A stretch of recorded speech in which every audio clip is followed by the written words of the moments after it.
Remind me what I'm doing here. I know. Holy shit. I was going to ask you the same question. I feel like that some days. I'm having one of those days today, that's for sure.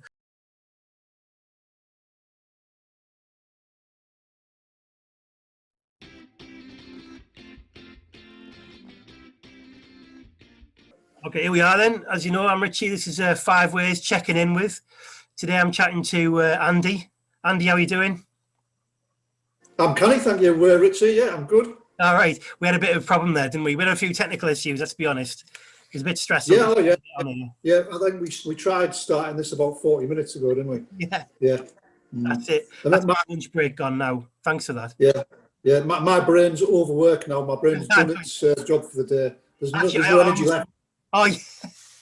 I almost don't want to do it now, if I'm being honest. I don't know. Oh, thanks for that. That's made me feel really comfortable. I'm only kidding. Yeah. Richie can give tips to anyone doing interviews. Yeah, how to make your interviewee feel comfortable. That's right. Yeah, exactly. No, it's good. I really appreciate the time. I know it's like we had technical issues on both sides, and it's actually part of the problem at the moment, isn't it? We're all having to get to grips with all these technical things, using like new ways of connecting and stuff. Is it the same for you? Is your job? I mean, the job you do, Andy. Do you want to just say a bit about that? Okay, right. So my name's Andy Hampson. I'm a police officer. I work for Cleveland Police, and I work in the engagement team in Cleveland Police. And our job is to increase engagement across all communities in Cleveland Police Force area. So, yeah, we started up at the sort of the beginning of last year. So just as we were starting to get going, that's when the first lockdown hit. So it's actually been good for our team in some ways, in that it's meant that we have had to, we couldn't start slowly. We had to like hit the ground running really. Yeah. Because engagement became suddenly even more important. You're the fourth member of the force, like first officer from the force I've spoken to. And it's, if you look in the media, what you don't tend to hear is lots of positive stories about police, but there's actually a hell of a lot of positive stuff going on. It's brutal, really, to be a police, because you're right stuck in the middle of it. You know. Yeah, I mean, positive stories. I think one thing I'd like to sort of explain is in that first lockdown. Yes. They said to us, right, go out there, full uniform, put your big hats on. This is the people on the engagement team, and walk around and reassure people. Just be out there. Yes. And go to all the sort of the places where people are going to be going to exercise, and just be there, be seen, and reassure people. And when you do that, when you first go out to do that, you wonder what kind of reaction you're going to get, because of course all the news stories at the time were police are going to be cracking down on people going out exercising, and we're going to be doing enforcement. And of course we didn't do that. We went out and we just spoke to people and talked to people, and listened to them and reassured them. And 100% the response we got was brilliant. So what about you then, Andy? Are you getting out and about? Are you staying active?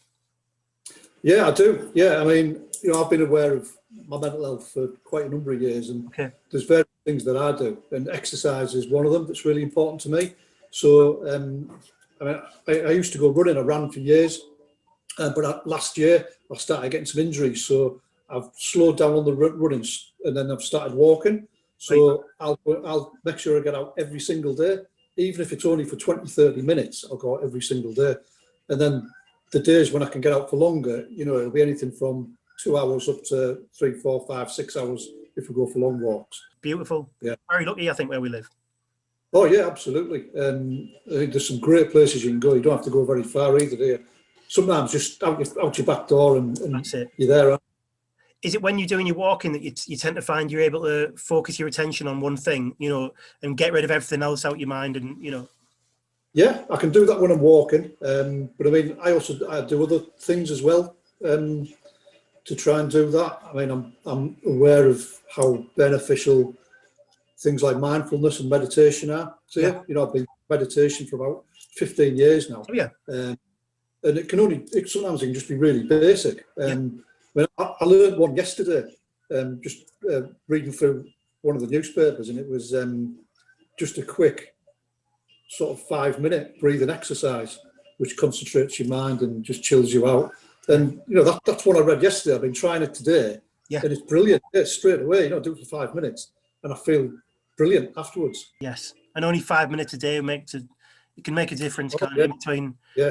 Yeah. Yeah. I mean, this one that I read about yesterday, which I've done for the first time today, is just dead simple. It's breathe in for 3 seconds, Yeah. hold it for 4, breathe out for 5, and do that 5 or 6 times. And that's it. 3, 4, 3.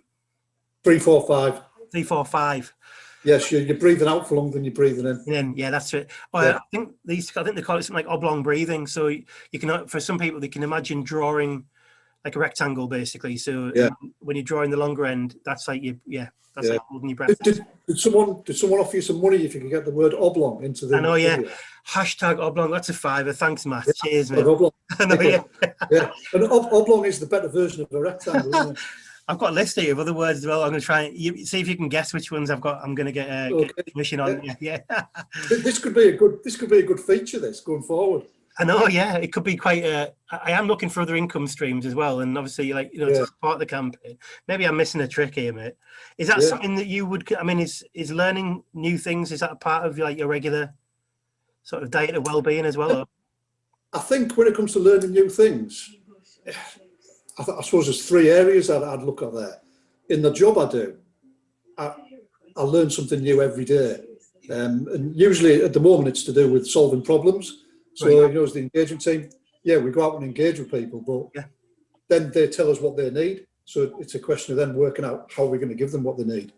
So, we're learning all the time in terms of solving problems. But with me, it's mainly reading and music. So I read a lot. I listen to a lot of new music. And I'll listen to 2 or 3 new artists who I've never listened to before every single day. Wow. Every day I'll do that. And some of them are rubbish. Yeah, that's right. Yeah. Yeah, but occasionally you find some gems in there. And I think that's probably where mine finding new things is.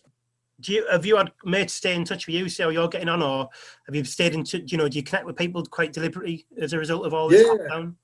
Yeah, right at the very beginning of lockdown, there was me and a couple of other people who were friends who just realised we were going to need to stay in touch somehow. Right. So it's just the normal ways of doing it, like WhatsApp groups, right? Where you have a group with you and just sharing things all the time. And I think it's been useful for me, and I know there's some people in those groups that's been really, really beneficial to, because you've got lads who are like living the other side of the country who are on their own, right? And having to work a little bit more and work from home, and you think, I mean, even now I'm thinking, they've been on their own for nearly a year now. Yeah. And those groups can be a lifeline for them.